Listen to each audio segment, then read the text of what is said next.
The national building कोडच्या नुसार आपल्या फ्लोअरची जी हाईट आहे ती कमीत कमी 9 फीट असायला पाहिजे. पण बरेच वेळा आपल्याला 9 फीट मिळत नाही, कारण जे बिल्डर्स असतात ते घर अट्रॅक्टिव्ह दिसण्यासाठी प्लॅस्टर ऑफ पॅरिसचं वर्क करून महागात फ्लॅट विकतात.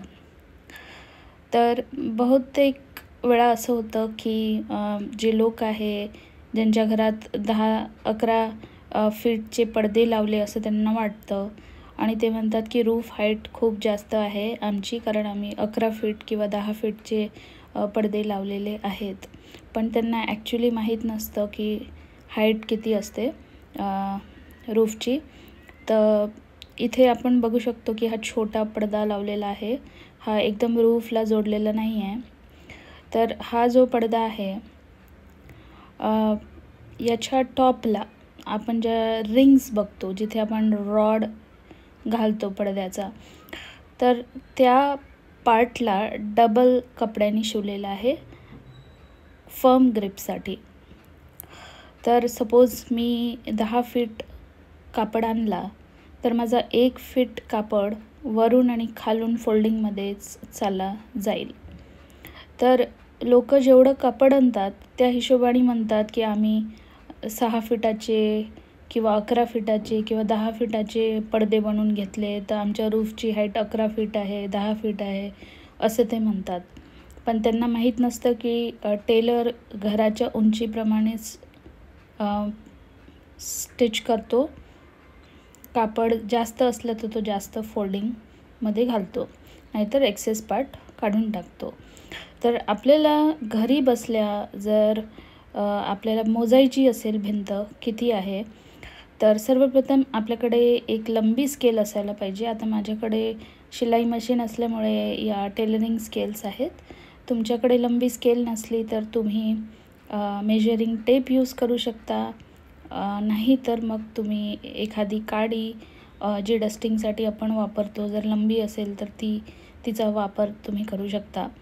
तर एकदम टोकाला ही स्केल लावलेली आहे जिथे वरचं सीलिंग आहे आणि तिथून आपल्याला खालपर्यंत मार्किंग करून घ्यायची आहे.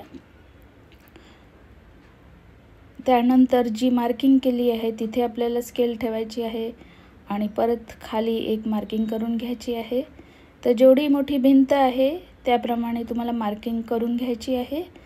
तर असं मी टोटल 4 वेळा केलेलं आहे आणि ही स्केल माझी जी आहे ही 24 इंचाची आहे.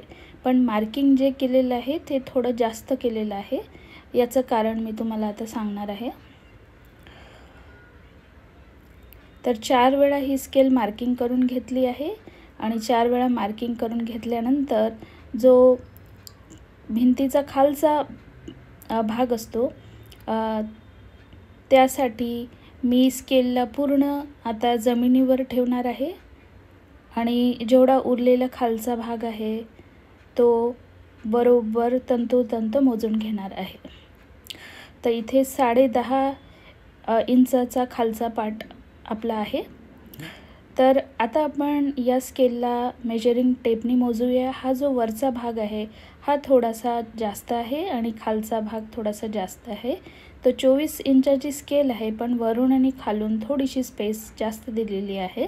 तर आपण याच्यावर टेप ठेवून मोजूया की टोटल पूर्ण स्केलची लेंथ किती होते. तर मी टोटल पूर्ण स्केलची जी लेंथ बघितलेली आहे ती आहे 24.5 इंच. ठीक आहे. तर या 24.5 इंचाला आपल्याला 4 भागांनी गुणाकार करायचा आहे. तर आपण आता 24.5ला 4नी मल्टिप्लाय करूया आणि 4नी मल्टिप्लाय केल्यानंतर आपल्याला 98 इंचेस असं मिळतं. त्यामध्ये आपण 10.5 इंच जे एक्स्ट्रा मोजलं होतं आपण खालचं ते ॲड करूया. 10.5 इंच ॲड केल्यानंतर 108.5 इंच आपल्या भिंतीची उंची दिसते. आता 1 फूट जो असतो तो 12 इंचाचा असतो. तर आपण आता याला 12नी डिवाइड करूया. तर 12नी याला डिवाइड केल्यावर जी हाईट आपली येते ती 9.041 अशी येते. तर 9 फीटची आपली ही भिंत आहे आणि त्यामध्ये अजून प्लॅस्टर ऑफ पॅरिसचं काम आहे. तर जवळपास 9च्या खालीच आपल्याला उंची मिळते, कारण बरेच रूममध्ये प्लॅस्टर ऑफ पॅरिसचं काम आहे. पण ते प्लॅस्टर ऑफ पॅरिसचं काम जर आपण सोडून आपण भिंत बघितली तर ही 9 फीटची येते. तर तुम्हाला जर घर घ्यायचं असेल तर कमीत कमी 10 फीट उंचीचं घर घ्या. 9 फीट उंचीच्या घरामध्ये खूप उष्णता होते.